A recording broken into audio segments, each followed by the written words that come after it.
So, sir, what do you know about shmups? I know that I enjoy a good shmup just as much as the next guy, but this shooter I know nothing about. This is the first time I'm seeing this one. Who makes this? I need to Google this or something. This is Yeah, I saw it and I thought it was completely insane. So my natural reaction was to buy it. which is good. Which is a good indicator. Yeah. Yep. I'm liking the very colorful and kind of retro presentation. You just level 1, flying around an arcade shooting coins. I mean, right there alone. Oh, I guess this game's on Switch too. That sounds about right. Came out in November 2007 or 2017. So this is a few years old. Well, that's this version of it. It's one of those games that has been. I think it originally came out on fucking Saturn. Ooh. A port of Jaleco's classic 90s vertical scrolling shooting game. Yeah, so maybe you're right. This is what the Steam... Well, I mean, it originally came out in the arcade. Yeah. Interesting.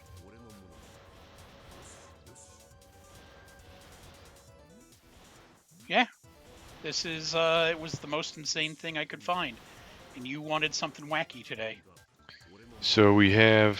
Oh, this is also on Game Paradise CruisinMix Special, which is also on Switch, PC, and PlayStation 4. Oh, yeah, it's on a lot of stuff.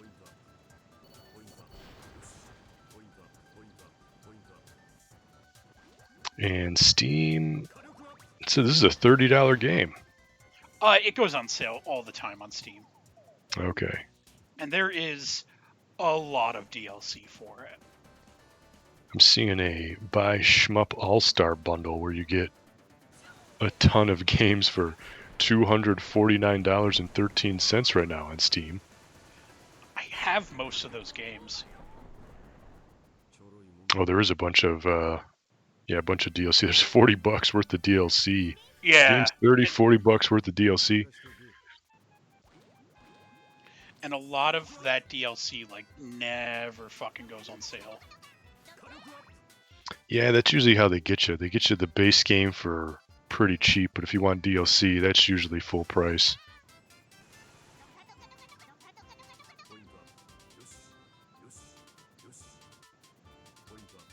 Are you playing as a stuffed bear? No, it's a pig. God. I can't tell what that is. It's a pig. Oh, that's why there's a big pig in the border, the left border. Yeah, I'm playing as him. So what's the gimmick behind this game? Is there like, you get so many, you work up a super meter like a limit break attack. I see you have 2 other mini pigs, which is like the bits or the orbit things around you, another typical shooter mechanic. Yep. Yeah, it's just weird. It's like a cute 'em up kind of. Yeah, but smooth and fast. Yeah.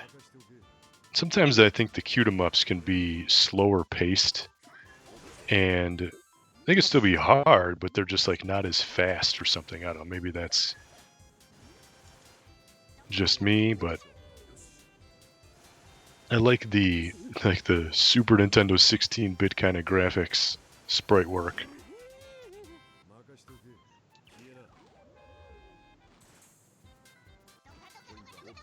Yeah, we're in like a crane game right now, I believe. Yeah, right. Premise. So like you're going around the arcade and exactly continuing the arcade theme. We were playing arcade games. Now we're in the crane, and it wouldn't be an anime game without some type of a cat woman. It's sort of required. Yeah, and you always got to wear a bell. I mean, I've known some people with cats over the years, and I've never had them, like, they were never rocking bells around their neck. Yeah, no shit, dude. It's because that's how, like, cats have one job. It's to fucking catch mice.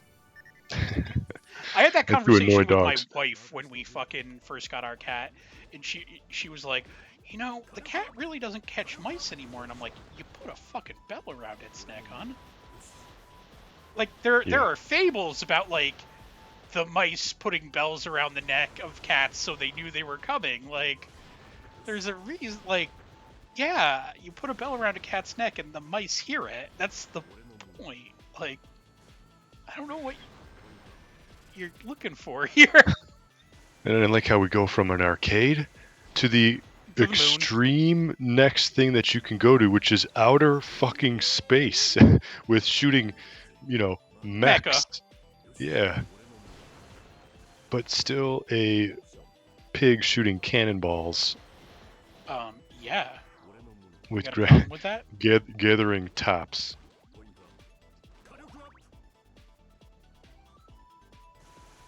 I like it. Yeah.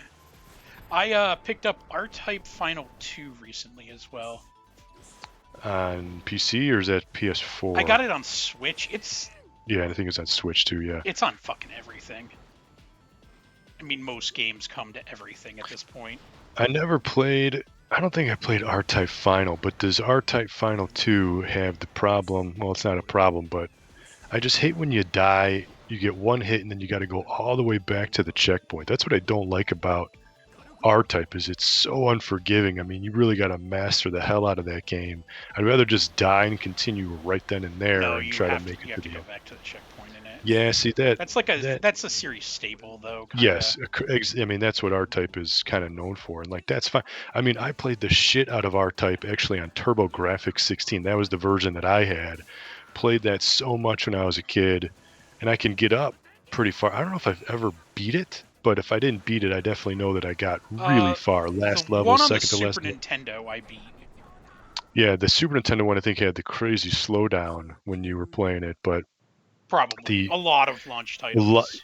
Yeah. The TurboGrafx version though, really good version, and yeah, just played it a lot. So yeah, familiar with R-Type. I actually heard that the version, and now we're playing on a race car. Like this is crazy. I heard that the version, I don't. Maybe I should play it one day, stream it. Is the Game Boy Color version of R-Type? I heard is pretty good. Surprisingly good. Oh my god! You just say the Game Boy Color version of anything is the definitive version. Correct. Regardless of it's true or not. That's just your go-to of like. Yeah, I got a lot. There was a Game Boy Color version of this. That must mean that it's the best version, right? I am going to be making another Game Boy video soon. I got some ideas clunking around in my head that I got to just kind of put together. So that will be, I think, maybe my next project. I got a thing that I want to do. So stay tuned for that. Is this going to be one of those things that I have to 3D print a part for? No, not this time. That was only in the last video. Yeah. Which came in handy, by the way. Yeah, you said they fit really well. They did, and I highlighted it actually in my videos. Like, look, you can 3D print your own if you can't find the stuff because they always go missing. The covers always go missing. So, I was watching a YouTube video recently, and it was detailing how, and I think we should probably talk about this because it is actual gaming news, the bubble of retro video games. Oh man, it's out of control right now. Well, and that it's all basically manufactured. Like, those games are not worth that much money. And a lot of that has to do with the place that is auctioning it, and it's a new company that's grading the games. So it's funny because I thought that the place that was grading the games was the one that had been around for a while. Yeah. And it's not. It's Wada Games, which that's the new one, or is that the one that's been around? What's the one that's been around for? VGA or something like that. Oh, okay. And that one's been around for a bit, and they just went into how basically. So Heritage Auction is the site that is the place that auctions all these games. They're getting ridiculous. Prices and everything. $2 million for an unopened copy of Mario 1. Yeah. Right. It's Mario 1 isn't rare, and it's like No. it's rare-ish because there were so many. That version is rare-ish, but there's so many copies of that game. Yeah, and it's on everything. Yeah, they just made the game, and like Mario One is like on literally like every Nintendo Yeah. system ever made, and then some. So what they were talking about is a lot of the time with those auctions, the people who are buying it are actually the people who own the auction house, and they're Ooh, just doing it to pump up the price. right. So they can flip it and resell it in 2 years Well, and make yeah, and it's double the money. or that people. Well, the thing is, auction houses take a cut of whatever amount the game sells for. Oh, sure. It's just, yeah, just like eBay, of course. Yeah. So if it sells for For $2 million, they take they're gonna, yeah, 400,000. And I think sure. they like charge you for the winning bid, so like both the buyer and seller have to like pay.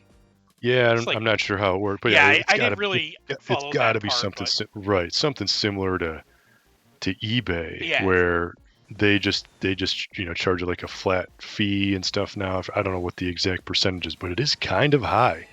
It's 26% or something stupid like that. Like, it's kind of high. yeah. You sell a ton of shit on Yeah, I don't everywhere. do it. I usually go Facebook Marketplace because that's just like, let's just strike a deal and get it out of here. But they're like the really rare and obscure stuff that I have. Yeah, Yeah, to you get the gotta right put it on price, you eBay because gotta. Yeah, there's just no way. There's only like two other dudes in the world who are gonna like buy this shit. So it's like eBay is the only place to go. But it sucks because by the time you get the fee processed and then you got to deal with maybe shipping or whatever, it really cuts into the profit. Like, you might not even make a profit at all. It's just kind of getting rid of it at that point for like a price that you maybe paid for it. But that's what sucks about eBay. You gotta and these other auction sites, you got to abide by their fees. yeah. Well, you have to kind of know that going into it. Yeah, but Um, right, and I yeah. just have a bunch of old games that I'm looking to offload at this point because of the bubble. Yes, I mean, I've been selling games, my retro collection, for the last 10, 13 years, something like that, and I kind of wish I would have held on to a lot of that stuff. Not that, like, it's so much work to sell that crap, but at the same time I'm glad to be rid of it all. But if I would have held on to it, I know I could have got so much more for it Yeah, today but than I that's the did. thing though, is it's all speculative. It's yeah, like, I would not have known. There was no way. I'm just looking to get rid of stuff, clear But out some space, make a so couple of bucks, but yeah. the way that Wada Games uh, charges people to grade their games is whatever your game gets graded. So say it gets you have like a Mario 1 that gets graded as 9.8. Like that basically, Yeah, for all very intents high. and purposes, well, there is no 10 is the thing. Like 10 is an ideal. No one ever gets graded a 10 on anything. Um, what it would be is they would say, okay, well, this has previously sold on the auction for $2 million. So we're going to charge you a percentage of that for having graded this game. So they're If they can get away with it, I mean, well, that's that's the thing though, is like they're kind of part of they're in it to fucking bump up the price, because the more that game is worth, the more that they can charge you to just have it graded. sure. Oh, absolutely. And then they're going to say, hey, well, if this copy of Mario 1 sold for this much, your sealed copy of Legend of Zelda is going to probably go for this amount. Like, Yep. they can easily tie it into another game, another brand, another system, because that's just what it is. Like, I'd be doing the same thing. It's kind of like, it's just not artificially, well, it is kind of artificially Yeah. enhancing the price, even though the demand for it might not be there. So that's where it's like it gets a little shady. Well, they're not releasing population guides either. So you don't know how many of like this, like Mario 1 graded at this, Hmm. this list. They're not releasing how many of those there are. Which, so the first time that it goes up to auction, it might sell for 2 million, but then people are like, oh, well, there's like 800,000 of these, so these are worth like a couple $100. Yep. I mean, who in their right mind, let's just be honest, is going to pay a ridiculous amount of money for Mario 1 when you can get it on anything? There were like interviews with people, and it's like none of the people are actually gamers. They're all people who are like, oh, this is an investment. And it's like, you ask anyone who's been collecting for that long, and they're all like, yeah, that Mario 6 or 64 that sold for, Yeah. you know, Yeah. $1.5 million. Well, it's just not worth, like, it's not worth it. It's not. It doesn't matter that, you know, it was sealed and it's near mint. It's not fucking worth it, man. The problem with having, like, let's say you have this really rare copy that's, you know, sealed and it gets graded. I mean, that's just like a liability. Like, you got to now protect that thing. You got to put it in a case. It's always going to be in the back of your mind. Like, you got to worry about it. It's this thing that's this physical thing that you really, really got to take care of.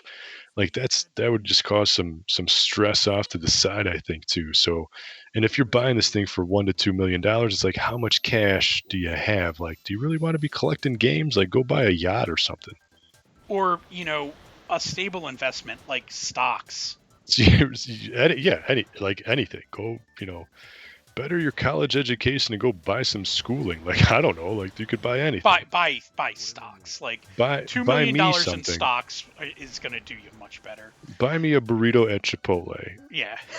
Anyway, so that's Game Tengoku. Yeah, I don't even know how you say this game, but I do like it. I do enjoy it. I like the obscurity. I mean, we played the level. We didn't talk about it at the time, but like, other dudes were throwing dudes into each other. The credits is really well done. You're actually shooting like the letters of the people who developed it. That's really thoughtful. You're playing like a fake kind of space invader. So I mean, this is a good shooter. I like this game. Glad I had a chance to check it out. Yeah. And when we don't know what to play, we'll play some more shmups, because I have roughly 8,000 shmups. More obscure and weird, the better. But yeah, we're from MyGamer.com. Go there, check us out, put us in your favorites. We post news, reviews, streams, previews, tons of gaming stuff pretty much every day. We have, you know, about 15 reviews every single month, which is even more of the big sites. So check us out there. You can follow me on Twitter at ZackGaz, ZackGaz. And until next time, thank you for watching and game on.